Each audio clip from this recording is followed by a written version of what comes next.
کو ज़रूर फॉलो करना चाहिए और ये ज़रूरी नहीं है कि जो कुछ हम सोच रहे हैं वही बेहतर हो। इंडिया में बहुत आपने ठीक कहा, दिल्ली में उन्होंने बहुत ज़बरदस्त काम किया हुआ है एजुकेशन पे ख़ास तौर पे। हम ये कोशिश कर रहे हैं और इस मॉडल को भी स्टडी करने की ज़रूरत है। लेकिन मैं एक बात मैं हमेशा कहता हूँ, apart from these private schools, जो हमारे सरकारी स्कूल्स हैं, उनको जब तक हमारे लोग जो हैं, कम्युनिटी जो है ओनरशिप नहीं देगी, वो ठीक नहीं होंगे। तो हमें बहुत ज़्यादा ज़रूरत इस बात की है कि जिनके बच्चे स्कूलों में पढ़ते हैं उनके बच्चों के वालिदैन को ज़्यादा फ़िक्रमंद होना चाहिए अपने बच्चों की तालीम के लिए और उन स्कूल्स का वो ख़ुद ख्याल करें ताकि सरकार जो पैसा उन पर लगाती है उसकी कोई प्रॉपर वैल्यू जो है हम उसमें से निकाल सकें। आज तो सूरत हाल ये है कि पाकिस्तान पीपल्स पार्टी जो भी हमारे नंबर्स हैं 93, 94, 95, उनकी बुनियाद पर हम मेयर नहीं बना सकते। हमें ज़रूरत पड़ेगी जमात इस्लामी की और दीगर जमातों की। तो ये तासुर ख़त्म होना चाहिए। को दी DROs को दी बात कर रही थी, उन्होंने इलेक्शन कमीशन को लिखा और इलेक्शन कमीशन ने कल उन तमाम जो उनकी दरख्वास्तें थीं उस पर 23 तारीख के लिए डेट भी फिक्स कर दी हेयरिंग के लिए। तो यही बात थी जो हम कह रहे थे कि प्रॉपर तरीका ये है कि आप मुतल्लिका इदारे से मुतल्लिका फोरम पर जाकर अपनी जो ग्रीवांसीज़ हैं वो रखें और अब इलेक्शन कमीशन सुनेगी। और मुझे उम्मीद है कि जमात इस्लामी उन 6 हलकों के मुतल्लिक जो एहतजाज कर रही थी या जो धरने दे रही थी वो उनके रुक जाएंगे। एक और मैं आपसे करूँ, ये भी बात पिछले 3-4 दिन से कह रहा हूँ कि मुख्तलिफ उम्मीदवारों ने जब रिकाउंटिंग की दरख्वास्तें दी हैं, हमने भी दी, हमारे ख़िलाफ़ भी दी गई हैं, तो वहाँ रिकाउंटिंग होती रही। लेकिन जहाँ पर जमात इस्लामी के ख़िलाफ़ रिकाउंटिंग होती है और उन्हें लगता है कि क्योंकि वोट्स कम हो रहे हैं तो वहाँ वो एहतजाज करते हैं, हंगामाराई करते हैं, उसको रोकने की कोशिश करते हैं, हर्डल्स पैदा करते हैं।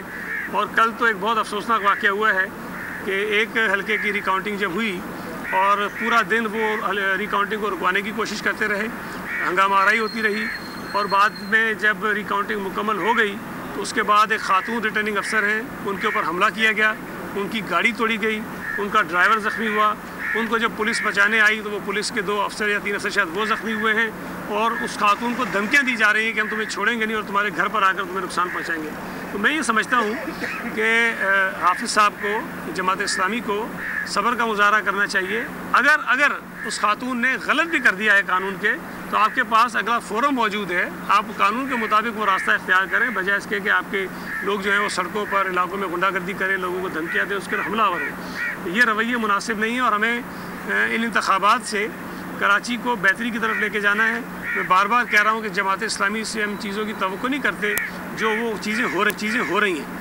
हाफिज़ साहब जिस किस्म की लहजा इस्तेमाल कर रहे हैं, जिस किस्म की बात वो कर रहे हैं, मैं समझता हूँ कि उन्हें ये बात सोचनी चाहिए कि जब अपने आप को मेयर का उम्मीदवार बनाकर पेश कर रहे हैं और वो मेयर या तो PTI की सपोर्ट से बनेंगे या पीपल्स पार्टी की सपोर्ट से बनेंगे, तब भी किसी भी सपोर्ट से अगर वो मेयर बने तो कराची के मेयर का रवैया ये नहीं होना चाहिए जो इस वक्त हाफिज़ साहब का है। तो आज मैं तवक्को करता हूँ कि चूँकि इलेक्शन कमीशन ने उन 6 हलकों के मुतल्लिक नोटिस भी लिया है, हेयरिंग के लिए तारीख भी फिक्स कर दी है, जो मुतल्लिका ऑफिसर्स थे उनको बुला भी लिया है, तो अब मेरा ख्याल है कि उस पर मज़ीद बात करने की कोई ज़रूरत नहीं है, उनको एहतजाज करने की ज़रूरत नहीं है, वो करें। जहाँ तक ATC की जो आपने बात की PTI के रहनुमाओं के ख़िलाफ़, तो वो वीडियो फुटेजेस मौजूद हैं कि जिस अंदाज़ में जो दहशतगर्दी डिप्टी कमिश्नर ऑफिस में PTI के गुंडों ने की है उस पर तो मैं समझता हूँ कि कार्रवाई होनी चाहिए। ये तो कोई तरीका नहीं है। और ये भी बता दूँ कि जमात इस्लामी के जिन लोगों ने ये काम किया उन पर भी FIR हुई है। अगर कहीं और पीपल्स पार्टी के लोग करेंगे उन पर भी FIR होगी, लेकिन एहतजाज पुरअमन करने का हक सबको है। गुंडागर्दी करने का 2022 बहुत सारे तोहफे भी देखे गया पाकिस्तान की आवाम को। पाकिस्तान की आवाम को एक तोहफा ये दिया कि आवाम को पता चल गया कि पाकिस्तान का मीडिया क्या है। साल 2022 में सबसे ज्यादा देखे जाने वाला चैनल बोल न्यूज रहा नंबर 1। हमने बहुत सारे शोज और ट्रांसमिशंस की, पूरा साल मुसलसल जदोजहद में निकल गया कि ये वोट ऑफ कॉन्फिडेंस के पीछे कौन लोग थे।